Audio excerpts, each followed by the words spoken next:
श्री सद्गुरुदेव भगवान की जय। श्री सीताराम सरकार की जय। श्री राधा रमण लाल की जय। श्री गौरी शंकर महादेव की जय। सभी दर्शकों और भक्तों को कोटि कोटि प्रणाम। सबको प्रेम भरा जय जय श्री राधे, जय जय श्री सीताराम। सभी भक्तों से प्रार्थना है आज का सत्संग बहुत ध्यानपूर्वक सुने। एक एक बात बहुत महत्वपूर्ण है, निश्चित मानिए।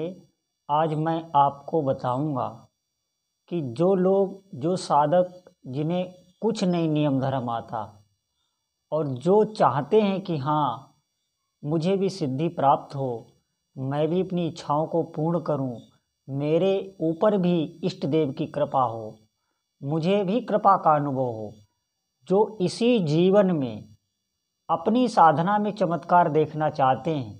वास्तव में मैं सच आपको बता रहा हूँ, आप बहुत ध्यानपूर्वक सुने। मैं ऐसी विधि बताऊंगा आपको, निश्चित मानिए आज तक कोई भी निराश नहीं हुआ। साधना में बुद्धिमत्ता की कोई आवश्यकता नहीं, सिर्फ श्रद्धा की आवश्यकता है। इस बात को आपको मान लेना चाहिए। बड़े बड़े विद्वान, बड़े बड़े पढ़े लिखे लोग भी सब छोड़ के बिल्कुल साधना में, बिल्कुल आप ऐसे समझें एक तरीका से अंधे भक्ति में हो जाती हैं, तभी कुछ प्राप्त होता है। आप बहुत ध्यानपूर्वक हमारी बात सुने, निश्चित मानिए आपको लाभ होगा। आप ध्यानपूर्वक एक एक बात सुने।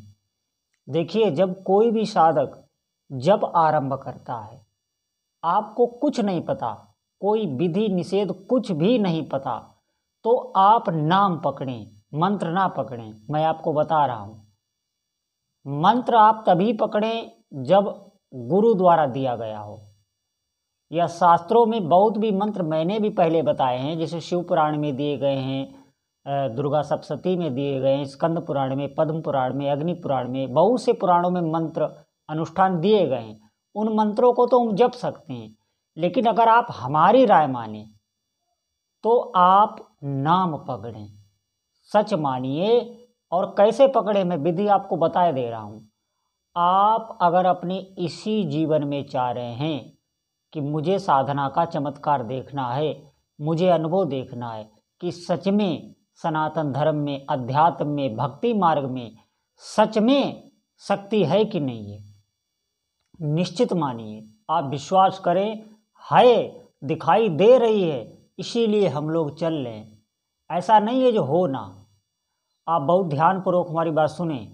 आप क्या करें, आपके जो भी इष्ट देव हों, जो भी भगवान आपको प्रिय लगते हों, आप उनका नाम जप करें। लेकिन कैसे करना है, आपको बोल के नाम जप करना है। जैसे मैं आपको ये सत्संग सुना रहा हूँ, जितनी हमारी ध्वनि है, आवाज़ है, इतनी ही आवाज़ में आपको जप करना है और उसको सुनना भी है।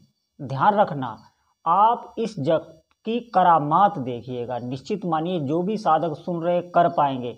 आपको अगर कोई नियम धर्म नहीं आता, आपको नहीं मालूम कैसे आचमन होता है, प्राणायाम कैसे होता है, आसन शुद्धि कैसे होता है, कैसे मंत्र जपें, कुछ नहीं आपको करना।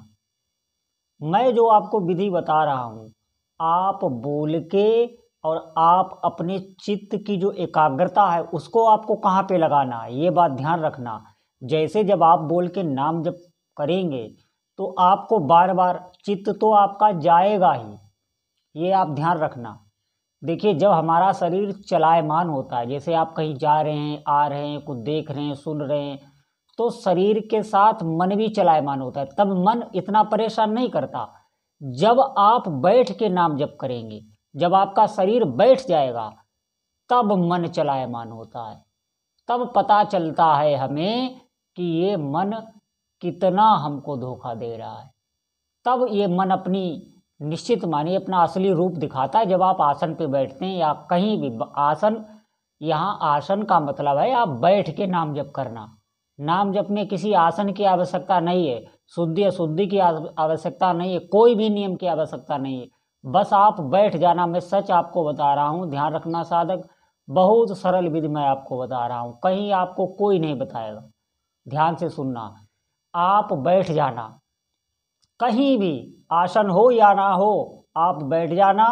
जो भी आपके इष्ट देव हैं, बस उनका नाम आपको रटन करना है बोल बोल के।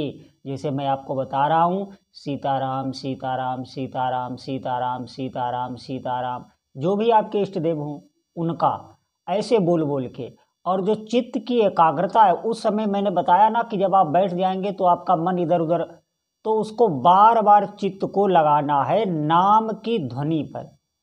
जो सीताराम सीताराम जो ये ध्वनि हो रही है, इस पे आपको चित्त को लगाना है। यही प्रक्रिया है, बहुत सरल है, कोई भी कर सकता है। चाहे वो बहुत छोटी उम्र का हो, चाहे वो वयस्क हो, चाहे बूढ़ा हो, चाहे वो स्त्री हो, कोई भी हो।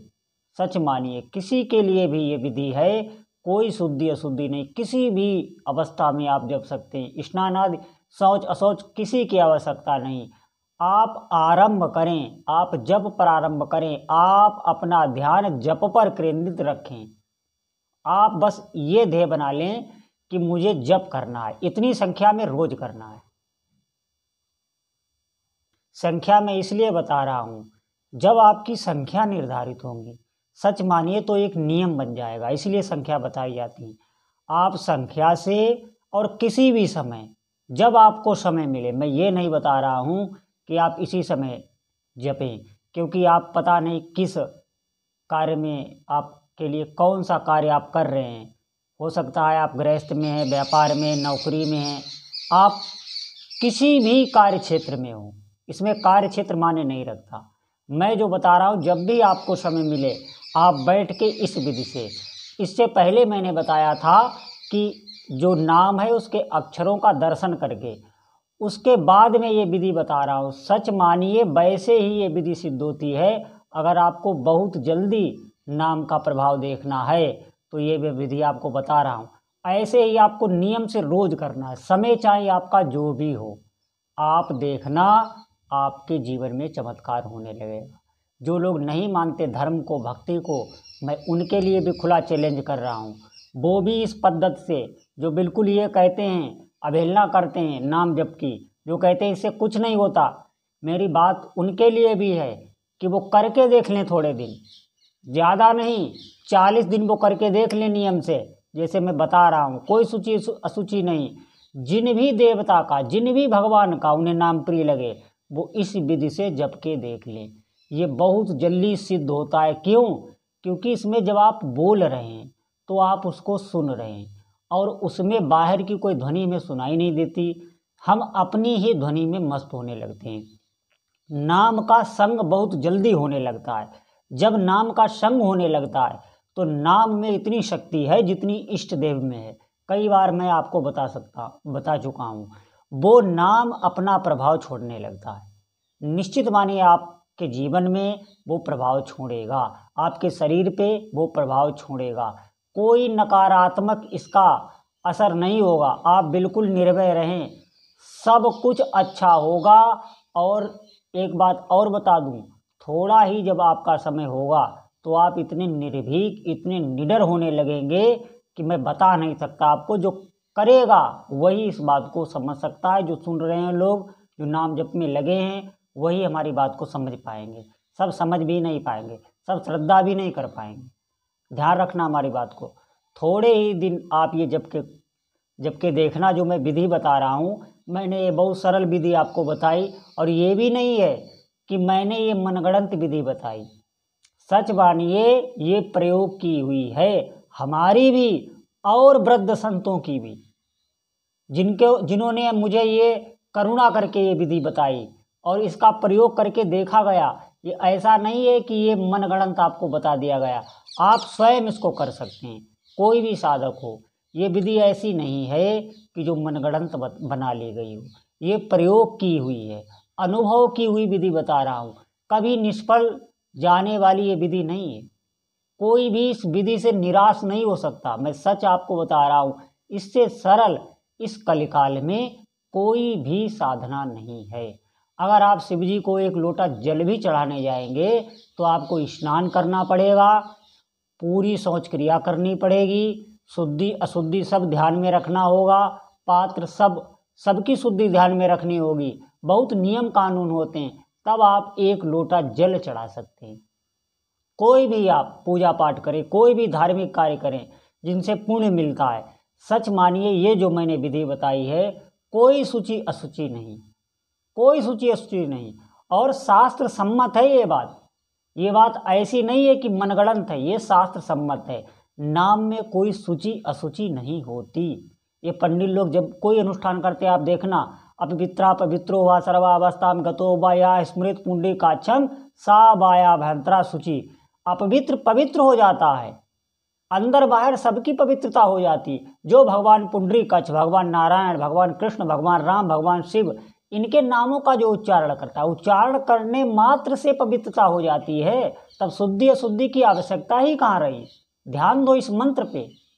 सच मानिए, शास्त्र सम्मत बता रहा हूँ। और जीवन में आपके जो भी ऐसा लगता हो कि ये कार्य मेरे नहीं हो सकते, सच मानिए ये आपके प्रारब्धों को, अशुभ कर्मों को इतनी जल्दी नष्ट करेगा और आपके जीवन को इतना सरल बना देगा। सहजता से सभी कार्य होने लगेंगे। जिन कार्यों में बहुत कठिनाई आती है, जो कार्य रुकावट बने हुए हैं, सच मानिए जिनके लिए आप जाने कब से चिंतित हैं, वो कार्य ऐसे हो जाएंगे चुटकियों में। मेरी बात पर आप विश्वास करना, सब कर भी नहीं पाएंगे, क्योंकि नाम की महिमा आप सुन कितना भी लो, जप नहीं सकते। ये भी मैं बता दे रहा हूँ। जप आप तभी पाएंगे जब आप सत्संग सुनेंगे और खूब आत्मबल को लगाएंगे। बार बार ये मन आपको हटाएगा, बार बार उगताएगा। लेकिन मैंने कहा ना कि जो वृत्ति आती है उसको अपने विवेक से बार बार काटना है, जप में लगाना है। कुछ दिन आप कर ले जाओ, फिर आप खुद बोलने लग जाओगे, फिर आप खुद बताने लग जाओगे। जब तक हमें भोजन में तृप्ति नहीं मिली है, तब तक ही संशय है। जब आप भोजन करने लग गए तो तृप्ति मिलेगी ही। जब आप भोजन करने लग गए तो आपकी भूख मिटेगी। इसी प्रकार जब आप नाम जपने लग गए तो आप आनंद में डूबेंगे ही। जो ये मन की मांग है सुख की ना, इसकी तृप्ति होगी ही, वरना इस मन को आप सुखी नहीं कर सकते। अगर आपके पास डायरी हो तो ये वाक्य लिख लीजिए। ये ऐसा भूत है, यही तो भगवान की माया है। उन्होंने इसको ऐसा बना दिया, ये हमेशा भूखा ही रहेगा। इसे आप कितना भी दे दो, ये और मांगता ही रहेगा। मन को कोई तृप्त नहीं कर सकता, और यही मन सबको दुखी किए हुए। निश्चित मानिए इसकी भूख सिर्फ नाम भगवान से मिटेगी। इसलिए सभी साधकों से अनुरोध है, अगर अपने जीवन को वास्तव में सफल बनाना है तो बिल्कुल आप निश्चित हो जाइए। मैंने ऐसी विधि बताई, शुचि अशुचि कुछ भी नहीं, आप लग जाओ, जो चाहो जीवन में आपको प्राप्त हो जाएगा। सब पर भगवान नाम की कृपा हो, सब भक्ति में आगे बढ़ें। बोलो जय जय श्री सीताराम।